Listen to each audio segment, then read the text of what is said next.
Hi guys, I hope you're all well. Follow up from the first video that we did at the beginning of the week, also on putting. Just talking today about how the centerness of your strike can affect the ball. Roughly, over a 15-foot putt, if you miss the center of the club face, you're going to lose about 2 foot of roll. Much the same way when you're on the driving range, you know, when you hit the ball out of the centre and you really feel that it's a great strike, compared to those ones where you just don't feel like you caught it. And the difference in how far the ball flies is no different on the putting green. And yet people don't seem to hold much weight to it. They kind of think, oh, that was a fairly good putt, just came up short. Something as simple as hitting the ball out of the middle of the putter face, you really think, you know, it should be a given, but it's not.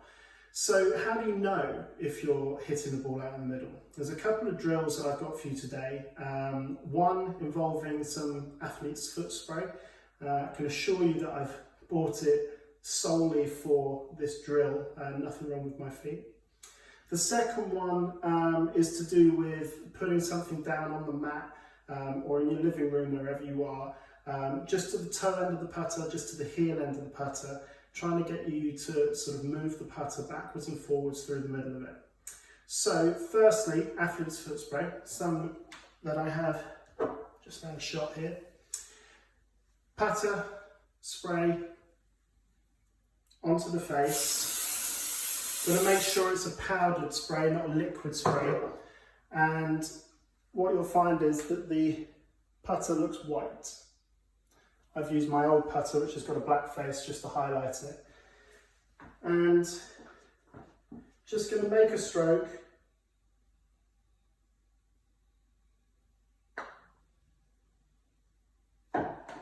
Terrible, obviously, missed.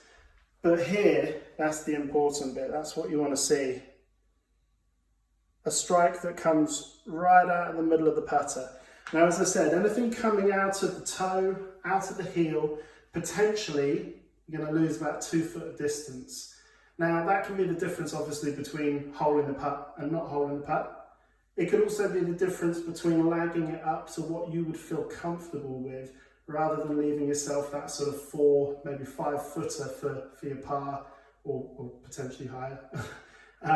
But you don't want to be leaving yourself too many of those types of putts. Basically, it's going to get on your nerves. You're going to start feeling it, especially under pressure.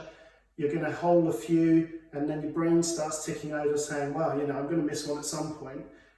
Plays games with your head that you don't want to play. So centerness of strike, really important. If you don't happen to have any spray lying around, the other one is, as I said, to put a couple of markers down, toe side, heel side of the putter, basically moving the putter between them without touching them. If you are in a practice situation, you might feel that that's fairly easy. So make it, you know, high stakes. Put something down that you really care about.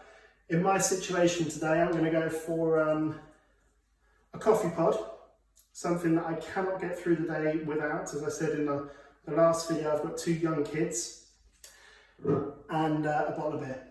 So back on the mat, putter behind the ball, and I'm just going to put these down here, and they're going to act as a little gate. Now, don't make the gate massive, because it's going to be too easy for you to get the putter moving between the markers. Really tight to the ends of the putter, and give it a go.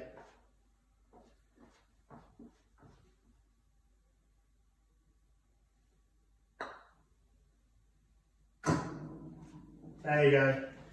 And I'm pleased to say, no strike change on the putter face either. 2 things there, one with a spray, one without. User friendly. Give it a go and see what you think.